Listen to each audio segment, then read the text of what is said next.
Sir no? S. ಹಾಗಾದ್ರೆ 1 ವರ್ಷದ value fail ಆದ ವಿದ್ಯಾರ್ಥಿಯನ್ನು ಕೇಳಿದ್ರೆ ಗೊತ್ತಾಗುತ್ತೆ. 1 ತಿಂಗಳ ವ್ಯಾಲ್ಯೂವನ್ನು ಯಾರು ಕೇಳಬೇಕು? 1 ತಿಂಗಳ ವ್ಯಾಲ್ಯೂವನ್ನ ಯಾರಿಗೆ ಕೇಳಿದ್ರೆ ಗೊತ್ತಾಗ್ತದೆ? ಯಾರಿಗೆ? ಖಂಡಿತ ಅಲ್ಲ. ಇವತ್ತು ಸಂಬಳ ಬರೆದವರು ಜೀವನ ಮಾಡಕ್ಕೆ ಬೇಕಾದಷ್ಟು ದಾರಿಗಳಿದೆ, ಅದೆಲ್ಲ ಹಿಂದಿನ ಕಾಲಕ್ಕೆ ಹೋಯ್ತು. ಹಾಗಾದ್ರೆ 1 ವರ್ಷದ ವ್ಯಾಲ್ಯೂ ಫೇಲ್ ಆದ ವಿದ್ಯಾರ್ಥಿನ ಕೇಳಿದ್ರೆ ಗೊತ್ತಾಗ್ತದೆ. 1 ತಿಂಗಳ ವ್ಯಾಲ್ಯೂವನ್ನ ಯಾರು ಕೇಳಿದ್ರೆ ಗೊತ್ತಾಗ್ತದೆ? ಅವಧಿ ಪೂರ್ವ ಮಗು ಹುಟ್ಟಿರ್ತಾನೆ, ಅವ್ರಿಗೆ 8 ತಿಂಗಳಿಗೆ ಮಗು ಹುಟ್ಟಿರ್ತಾನೆ, ಕಷ್ಟ ಎಷ್ಟು ಅಂತ ಗೊತ್ತಾ? ಮಗುನ ಐಸಿಯು ಇಟ್ಟಿರ್ತಾನೆ, ಎಷ್ಟು ಕಷ್ಟ ಇರ್ತದೆ ಅಂತ. ಹೌದಾ ಇಲ್ವಾ? ನಿಮಗೆ ಗೊತ್ತಿರ್ತಕ್ಕಂಥ ಮ್ಯಾಟರ್ ನೀವು ಕಲ್ತಿಲ್ಲ. ಹೌದಾ? ನಿಜನೇ ಇಲ್ವಾ? ಎಷ್ಟು ಕಷ್ಟ ಹೋಗ್ತೀರಿ ಅಂತ ಗೊತ್ತಿರುತ್ತೆ. ನಿಜನಾ? ಅಲ್ಲಿ 1 ವರ್ಷದ ವ್ಯಾಲ್ಯೂ ಆಯ್ತು, 1 ತಿಂಗಳ, 1 ವಾರದ ವ್ಯಾಲ್ಯೂ ಯಾರು ಕೇಳಬೇಕು? 1 ವಾರದ ವ್ಯಾಲ್ಯೂ ಗೊತ್ತಾಗ್ಬೇಕಂದ್ರೆ ಯಾರು ಕೇಳಬೇಕು? ಯಾರಿಗಾದ್ರೂ ವ್ಯಾಲ್ಯೂ ಗೊತ್ತಿರ್ತದೆ? ಎಸ್. ನೀವು ಯಾವತ್ತು ಕೂಡ ಸುಮ್ಮನೆ ಕುತ್ಕೊಂಡ್ರಾಗಲ್ಲ, ತಲೆ ಕೆಲಸ ಕೊಡ್ತಾ ಹೋಗ್ಬೇಕಲ್ವಾ? ತಲೆ ಕೆಲಸ ಕೊಡ್ಬೇಕು, ಕೈ ಕೆಲಸ ಕೊಡೋಕಿಲ್ಲ ಅಂದ್ರೆ ಏನಾಗುತ್ತೆ? ಹಂಗೆ ತಿನ್ಕಿಡ್ದು ಹೋಗ್ಬಿಡ್ತದಕ್ಕಲ್ವಾ? ಮನೇಲಿ ಕತ್ತಿ ಇರ್ತಲ್ವಾ? ಆ ಕತ್ತಿನ ದಿನ ಕೆಲಸ ಮಾಡಿದ್ರೆ ಏನಾಗುತ್ತೆ? ಕತ್ತಿ ಅಲ್ಲೇ ಇಟ್ರೆ ಏನಾಗ್ತದೆ? ನೀವು ತುಪ್ಪ ಕುಡಿಬೇಕಾ, ಶಾರ್ಪ್ ಆಗ್ಬೇಕಾ? ನಿಮ್ಗೆ ಶಾರ್ಪ್ ಆಗಿರ್ಲೇಬೇಕು, ತುಪ್ಪ ಕಡಿಯಕ್ಕೆ ಬಿಡಲ್ಲ ಗುರುಗಳು. ನಿಜನಾ? ನೀವು ಶಾರ್ಪ್ ಆಗಲೇಬೇಕಾಗಿದೆ. ಹಾಗಾದ್ರೆ 1 ವರ್ಷದ ಎಲ್ಲಕ್ಕೂ ಕೊಡಕ್ಕೆ ಅದು ತಪ್ಪ ರೈಟ ಎಸ್ ಅನ್ನೋದು ಯಾವ್ದೊಂದು ಹೇಳ್ಬೇಕು. ನೀವು ಯಾವ್ದು ಕೂಡ ನೀವೇ ಹೇಳಿ ಅಂತ ಕುತ್ಕೊಂಡದ್ದು ವ್ಯಾಲ್ಯೂ ಇರೋದು. ನಿಜನಾ? ಯಾವತ್ತ ನಮ್ಮ ಕೆಲಸವನ್ನ ನಾವೇ ಮಾಡ್ಬೇಕಾಗ್ತದೆ. ಹಾಗಾದ್ರೆ 1 ವಾರದ ವ್ಯಾಲ್ಯೂ ಗೊತ್ತಾಗ್ಬೇಕಾದ್ರೆ ಯಾರು ಕೇಳಬೇಕು? ಯಾರು ವಾರ ಪತ್ರಿಕೆಯನ್ನು ನಡೆಸ್ತಾರೆ ಅವ್ರಿಗೆ ಕೇಳಿ ಗೊತ್ತಾಗ್ತಕ್ಕಂದ್ರೆ ಎಲ್ಲ ದುಡ್ಡು ಖರ್ಚಾಗುತ್ತೆ. ಮತ್ತೆ ಯಾವತ್ತು ಬರ್ತಪ್ಪ ಖರ್ಚಿಗೆ ದುಡ್ಡು, ನೆಕ್ಸ್ಟ್ ವಾರದಲ್ಲ ಪೇಪರ್ ಹಂಚಬೇಕು ಅಂತ ಓಡಾಡ್ತಾನೆ ಸರ್. ಹೌದಲ್ವಾ? ಹಾಗಾಗಿ ವಾರ ಪತ್ರಿಕೆ ನಡೆಸ್ತಾರೆ. 1 ದಿನದ ವ್ಯಾಲ್ಯೂ ಗೊತ್ತಾಗ್ತಾರೆ ಯಾರು ಕೇಳಬೇಕು? 1 ವಾರದ ದಿನಪತ್ರಿಕೆ, 1 ದಿನದ ವ್ಯಾಲ್ಯೂ, 1 ದಿನದ ವ್ಯಾಲ್ಯೂ. ಒಬ್ಬ ದಿನ ಕೂಲಿಯನ್ನ ಕೇಳಿ ಗೊತ್ತಾಗ್ತದೆ. Yes sir no? ಯಾರು ಕೇಳಿ? ಅವರಿಗೆ ಅವತ್ತು ಕೂಲಿ ಮಾಡಿದ್ರೆ ಮಾತ್ರ ಜೀವನ ಆಗ್ತದೆ, ಇಲ್ಲಾಂದ್ರೆ ಜೀವನ ಆಗಲ್ಲ. ನಿಜನಾ? ಹಾಗಾಗಿ 1 ದಿನದ ವ್ಯಾಲ್ಯೂ ಯಾರು ಕೇಳ್ಬೇಕು? ನಾವು ಒಬ್ಬ ದಿನ ಕೂಲಿಯನ್ನು ಮಾಡ್ತಕ್ಕಂತ ಕೇಳಿ. ಹಾಗಾದ್ರೆ 1 ಗಂಟೆ ವ್ಯಾಲ್ಯೂವನ್ನು ಯಾರು ಕೇಳಬೇಕು?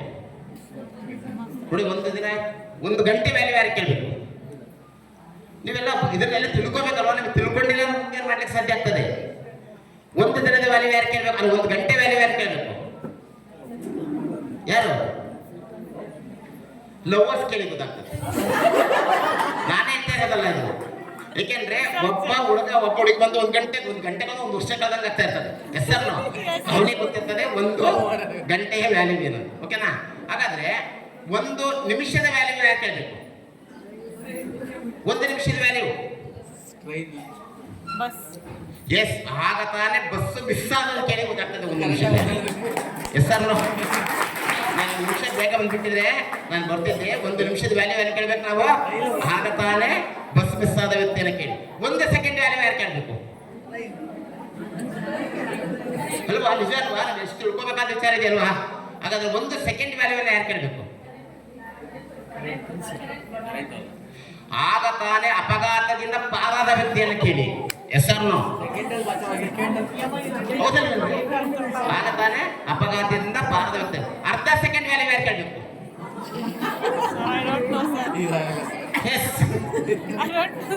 ಅಲ್ವಾ? ಒಂದು ನೋಡಿ, ನಾವು ಎಷ್ಟು ಡಿಲೇ ಮಾಡ್ತಾ ಇದ್ದೀವಿ, ಎಷ್ಟೆಷ್ಟು ವ್ಯಾಲ್ಯೂ ಇದೆ ಅಂತಲ್ವಾ?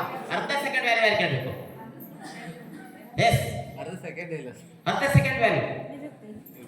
ಆಗ ತಾನೇ ಒಲಿಂಪಿಕ್ಸ್ ನಲ್ಲಿ ಚಿನ್ನದ ಪದಕದಿಂದ ವಂಚಿತನಾದ ವ್ಯಕ್ತಿಯನ್ನು ಕೇಳಿ. ಯಾಕೆಂದ್ರೆ 1 ಸೆಕೆಂಡ್ ಆಗಿದ್ರೆ ಅವನಿಗೆ ಚಿನ್ನದ ಪದಕ ಬರ್ತಾ ಇತ್ತಲ್ವಾ? ಆಗ ಬೆಳ್ಳಿ ಪದಕ ಪಡೆದವನಿಗೆ ಗೊತ್ತಾಗ್ತಿತ್ತು. ಅರ್ಧ ಸೆಕೆಂಡ್ ಹೋಗಿದ್ರೆ ನನಗೆ ಚಿನ್ನದ ಪದಕ ಬರ್ತಿತ್ತು ಅಂತ. ನಿಜನಾ? ಹೌದಲ್ವಾ? ಹಾಗಾಗಿ ಈ ಎಲ್ಲ ವಿಚಾರ ಯಾಕೆ ಹೇಳ್ತಾ ಇದೀನಿ ಅಂದ್ರೆ, ಟೈಮ್ ಮ್ಯಾನೇಜ್ಮೆಂಟ್ ಅಂತ ನಮ್ಮ ಕ್ಲಾಸಿಗೆ 1 ದಿನ ಬೇಕಾದ್ರೂ ಮಾಡ್ತೀವಿ ನಾವು. ಅರ್ಥ ಆಗ್ತಾ ಇದೆಯಾ? ಫಸ್ಟ್ ನಮಗೆ ಟೈಮ್ ಮ್ಯಾನೇಜ್ಮೆಂಟ್ ಬಗ್ಗೆ ಸರಿಯಾಗಿ ತಿಳ್ಕೊಂಡ್ರೆ ಮಾತ್ರ ನಾನು ಜೀವನದಲ್ಲಿ ಏನಾದ್ರು ಸಾಧ್ಯ ಮಾಡ್ಲಿಕ್ಕೆ ಸಾಧ್ಯ.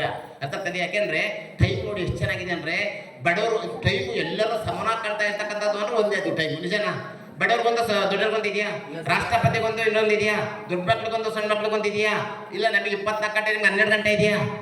ನೋಡಿ, ನಿಂತಿರ್ತಕ್ಕಂಥ ಗಡಿಯಾರನು ಕೂಡ ದಿನಕ್ಕೆ 2 ಸಮಯ ಸರಿಯಾದ ಸಮಯವನ್ನು ತೋರಿಸ್ತಾ ಇದೆ ಅಂದ್ರೆ ನಾವು ಏನು ಮಾಡ್ತಾ ಇದೀವಿ ಅಂತ ನಮಗೆ ನಾವು ಕ್ವಶನ್ ಕೇಳಬೇಕಾಗಿದೆ. ನಿಜನಾ? ನೋಡಿ, ಯಾರು ಮಾತಾಡ್ತಾ ಇಲ್ಲ. S sir no? ಕರೆಕ್ಟ್ ಅಲ್ವಾ? ಯಾಕಂದ್ರೆ ನೀವು ಇಲ್ಲಿರೋದು ಮುಖ್ಯ. ನಾನು ಸುಮ್ಮನೆ ಪಾಠ ಮಾಡೋದು ಮುಖ್ಯ, ನೀವು ಇಲ್ಲಿ ಇದಿರೋದು ಮುಖ್ಯ. ಜೊತೆಗೆ ಯಾವುದೇ ಒಂದು ಕಾರ್ಯಕ್ರಮ ಏನೇ ಆಗಲಿ ನಾವು ನಮ್ಮನ್ನ ಅದರೊಳಗೆ ಇನ್ವಾಲ್ವ್ ಮಾಡ್ಕೊಂಡಾಗ ಮಾತ್ರ